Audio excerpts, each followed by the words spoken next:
السلام علیکم۔ کہانی سنو چینل پر میں آپ کو خوش آمدید کہتی ہوں۔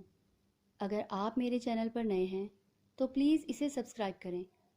یہاں ہم آپ کو محرم الحرام کے حوالے سے ہونے والے تمام اہم واقعات اور شہداء کی عظیم قربانیوں کے بارے میں آگاہ کریں گے۔ کربلا میں ہونے والے درد بھرے واقعات اور عظیم ہستیوں کی شہادت کے بارے میں جان کر ہر آنکھ اشک بار ہو جائے گی۔ تو چلتے ہیں سانحہ کربلا کے واقعات کی طرف۔ واقعہ کربلا۔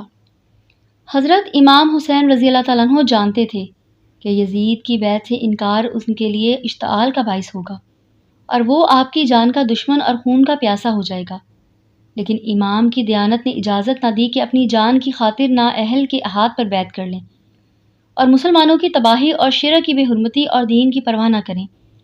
اگر امام حسین رضی اللہ تعالیٰ عنہ اس وقت یزید کی بیعت کر لیتے تو وہ آپ کی بہت قدر و منزلت کرتا اور آپ کی راحت میں کوئی فرق نہ آنے دیتا، بلکہ دنیا کی بہت ساری دولت اور آپ کے قدموں پر جمع کر دیتا، لیکن اسلام کا نظام درہم برہم ہو جاتا اور یزید کی ہر بدکاری کے جواز کے لیے امام کی بیعت سند ہو جاتی اور شریعت اسلامیہ کا نقشہ مٹ جاتا۔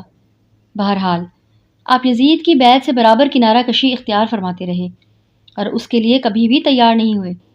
شام کے وقت ولید نے بھی امام کے پاس آدمی بھیجا۔ آپ نے فرمایا، اس وقت تو میں نہیں آ سکتا، صبح ہونے دیجیے، پھر دیکھیں گے کہ کیا ہوتا ہے۔ ولید نے امام کی یہ بات مان لی اور آپ اسی رات کو اپنے اہل و عیال، بہنوں، بھانجوں اور عزیز و اقارب کے ساتھ مدینہ منورہ سے مکہ معظمہ روانہ ہو گئے۔ عبداللہ ابن زبیر ایک رات پہلے مدینہ منورہ سے مکہ مکرمہ روانہ ہو چکے تھے۔ حضرت امام علی مقام سیدنا امام حسین رضی اللہ تعالیٰ عنہ مدینہ منورہ چھوڑتے وقت اپنے نانا جان صلی اللہ علیہ وآلہ وسلم کے روضہ انور پر حاضر ہوئے اور صلاۃ و سلام عرض کر کے رخصت کی اجازت طلب کی۔ اس کے بعد حضرت امام علی مقام نے اپنی والدہ ماجدہ خاتون جنت سیدنا فاطمہ الزہرا رضی اللہ تعالیٰ عنہا اور اپنے بھائی سیدنا حسن رضی اللہ تعالیٰ عنہ کی ریاضت کے لیے جنت البقیع میں حاضری دی اور صلاۃ و سلام عرض کرنے کے بعد آپ پر نیند کا غلبہ طاری ہوا تو کیا دیکھتے ہیں کہ رسول کریم صلی اللہ علیہ وآلہ وسلم حاضر ہیں اور میرے سر کو اپنی آغوش رحمت میں لے لیا ہے۔ حضرت امام علی مقام نے عرض کیا، یا رسول اللہ صلی اللہ علیہ وآلہ وسلم، میں امت کی جفاؤں سے تنگ آ کر اور یزید پلید کی بیعت نہ کرنے کی وجہ سے آپ کا مقدس شہر مدینہ چھوڑ رہا ہوں اور میں یہ دیکھ رہا ہوں کہ دوبارہ آپ کی زیارت نہیں کر سکوں گا۔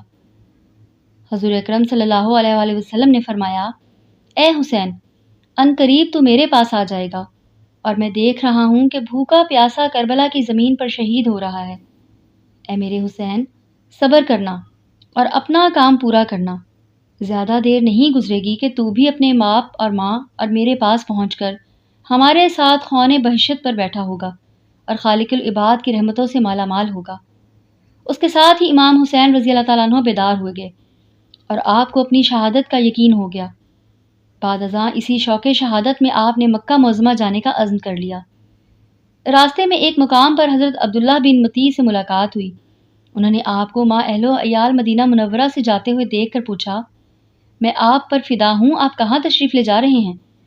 آپ نے فرمایا کہ فی الحال تو مکہ مکرمہ جا رہا ہوں۔ عبداللہ نے کہا کہ اللہ آپ کو خیر و عافیت سے رکھے اور ہمیں آپ پر فدا کرے۔ جب آپ مکہ پہنچ جائیں تو کوفہ کا ارادہ ہرگز نہ فرمائے، کیونکہ وہ ایک منحوس شہر ہے۔ وہیں آپ کے والد ماجد شہید ہوئے، وہیں آپ کے بھائی حضرت امام حسن کو بے یار و مددگار چھوڑ دیا گیا اور ان پر نیزے کا وار کیا گیا۔ جان جاتے جاتے بچی۔ آپ حرم محترم مکہ شریف میں ہی رہیں۔ آپ عرب کے سردار ہیں، اہل حجاز آپ کے برابر کسی کو نہیں سمجھتے۔ ہر طرف سے لوگ آپ کے پاس آئیں گے۔ میرے چچا اور میرے ماموں آپ پر نثار ہوں۔ آپ حرم کعبہ کو ہرگز نہ چھوڑیے گا۔ خدا کی قسم اگر آپ پر کوئی آنچ آئی تو ہم سب غلام بنا ڈالے جائیں گے۔ آپ کے مکہ مکرمہ پہنچنے کی خبر سن کر لوگ جوق در جوق آپ کے پاس آنے لگے اور زیارت کا شرف حاصل کرنے لگے۔ عبداللہ ابن زبیر رضی اللہ تعالیٰ عنہ بھی مکہ میں ہی تھے، وہ بھی آپ کے پاس آ جاتے۔ اہل مکہ کو آپ کے آنے کی بے حد خوشی ہوئی تھی۔ کوفہ حضرت سیدنا علی کرم اللہ وجہہ کے وفادار اور مجنون کا مرکز اور گڑھ تھا، اس لیے آپ نے اپنے عہد خلافت میں دارالخلافہ کوفہ ہی قرار دیا تھا، لہٰذا آپ کے تمام محب وہیں پر جا کر آباد ہو گئے تھے۔ یہ لوگ حضرت امیر معاویہ کے عہد خلافت ہی میں حضرت امام حسین رضی اللہ تعالیٰ عنہ کی خدمت میں تشریف آوری کوفہ کی درخواستیں بھیج چکے تھے، مگر آپ نے صاف انکار کر دیا۔ آپ جبکہ اہل کوفہ کو حضرت امیر معاویہ کا انتقال کرنا اور امام علی مقام کا بیعت یزید سے انکار کرنا معلوم ہوا تو کوفہ کے تمام حمایتی سلیمان بن سرد القاضی کے مکان پر جمع ہوئے اور حضرت امیر معاویہ کے مرنے کا ذکر کر کے سب نے اللہ تعالیٰ کا شکر ادا کیا۔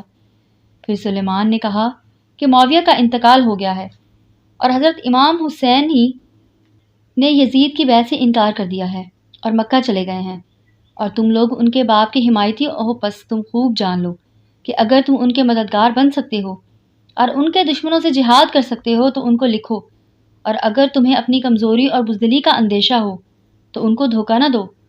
سب نے کہا ہم ان کو دھوکہ نہ دیں گے، بلکہ ہم ان کے دشمنوں سے جنگ کریں گے اور اپنی جانیں نثار کریں گے۔ سلیمان نے کہا کہ پھر لکھو، تو انہوں نے اپنی طرف سے خط لکھا۔ خط کا مضمون یہ تھا: بسم اللہ الرحمن الرحیم، حسین بن علی کو کوفہ کے تمام مومنین کی طرف سے سلام علیکم۔ بعد حمد و صلات، اللہ آپ پر سلامتی نازل فرمائے۔ اللہ تعالیٰ نے آپ کے سرکش اور گمراہ دشمن کو خاک میں ملا دیا، جس نے امت کا نظام درہم برہم کر دیا اور لوگوں کی مرضی کے خلاف ان پر حکومت کی، اور امت کے نیک لوگوں کو شہید کیا اور شر پسندوں کو رہنے دیا۔ ہم لوگوں پر کوئی امام نہیں رہے۔ آپ تشریف لے آئیں کہ خدا تعالیٰ آپ کی برکت سے ہمیں حق کی حمایت نصیب فرمائے۔ دمشق کا گورنر نعمان بن بشیر سرکاری محل میں ہے، مگر ہم اس کے ساتھ نماز میں شریک نہیں ہوتے اور نہ اس کے ساتھ عیدگاہ جاتے ہیں۔ جب ہمیں معلوم ہو جائے گا کہ آپ تشریف لا رہے ہیں تو ہم اس کو یہاں سے نکال کر ملک شام کی حدود میں دھکیل دیں گے۔ والسلام ورحمۃ اللہ علیہ۔ اہل کوفہ زیادہ صبر نہ کر سکے اور اس خط کے بھیجنے کے 2 روز بعد تقریباً 53 عرضیاں اور تیار ہو گئیں، جو 1، 2، 3 اور 4 آدمیوں کے دستخط سے تھیں، جو حضرت امام علی مقام کی خدمت میں ارسال کی گئیں۔ اس کے بعد پھر کچھ مخصوص لوگوں کی عرضیاں آپ کی خدمت میں روانہ کی گئیں۔ ایک روایت کے مطابق 150 خطوط امام علی مقام کی بارگاہ میں ارسال کیے گئے، اور سب سے آخری خط جو حافی بن ہانی اور سعید بن عبداللہ حنفی کی طرف سے پہنچا تھا۔ اس کے بعد حضرت امام حسین رضی اللہ تعالیٰ عنہ نے کوفہ والوں کو ان کے خطوط کا جواب دیا کہ تم لوگوں کے بہت سے خطوط ہم تک پہنچے ہیں جن کے مضامین سے ہم مطلع ہوئے، تم لوگوں کے جذبات اور محبت کا تقاضا کرتے ہوئے ناچار ہم نے اپنے بھائی چچا کے بیٹے حضرت امام مسلم بن عقیل کو تحقیق حال کے لیے کوفہ بھیجنے کا فیصلہ کیا ہے۔ اگر انہوں نے کوفہ کے حالات کے بارے میں لکھا کہ یہاں کے حالات سازگار ہیں تو انشاءاللہ میں بھی تم لوگوں کے پاس جلد آ جاؤں گا۔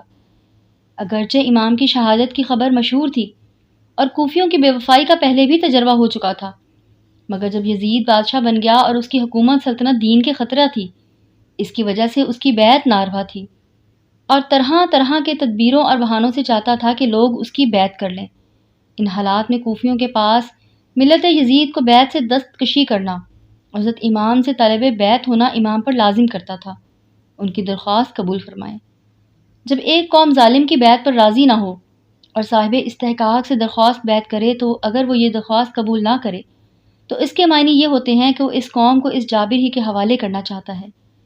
امام اگر اس وقت کوفیوں کی درخواست قبول نہ فرماتے تو بارگاہ الہی میں کوفیوں کے اس مطالبہ کا امام کے پاس کیا جواب ہوتا کہ ہم نے بہت بار کہا مگر امام بیعت کے لیے راضی نہ ہوئے، اسی وجہ سے ہمیں یزید کے ظلم و تشدد سے مجبور ہو کر اس کی بیعت کرنی پڑی۔